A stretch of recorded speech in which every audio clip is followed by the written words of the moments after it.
The governor's plans include an income tax cut and expanding school choice, but as you might expect, not everything is getting good reviews.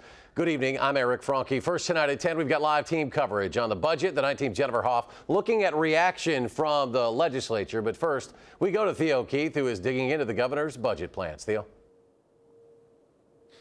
Well, Eric, the governor says that his income tax cut plan will make Wisconsin more competitive among other states.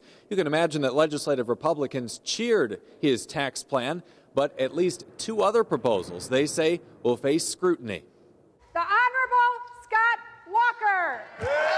Governor Scott Walker says it's his policies that have the state in a better position than during his last budget address 2 years ago. As a result, the governor introduced a $343 million income tax cut Wednesday. The administration says will help every household making less than $200,000 a year. Family of four with mom and dad making about $40,000 each would save $272 from the income and property tax relief in our budget. The governor didn't mention that the income tax cut will add to a structural deficit over the next 2 years, although the administration says it's paid for up front by a surplus over the last 2 years. Our tough but prudent decisions 2 years ago put us in a position to further reduce the tax burden of our citizens while still investing in our priorities.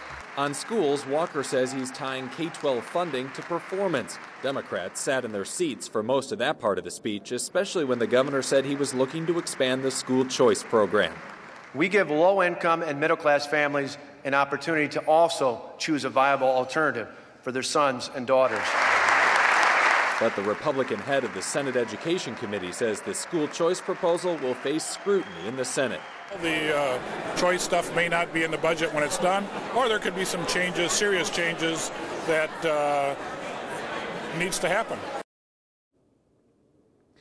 The governor also didn't mention a plan to add 710 positions to the state payroll, but the administration said earlier Wednesday that by adding those positions, including 180 engineers to the transportation department, it would actually save the state money in the long run by creating efficiencies. House Speaker Robin Vos says he's not a fan of growing government, but says he's open to the proposal if it will save the state money. Now, we've heard a lot this week about public schools. Theo, what about higher education funding?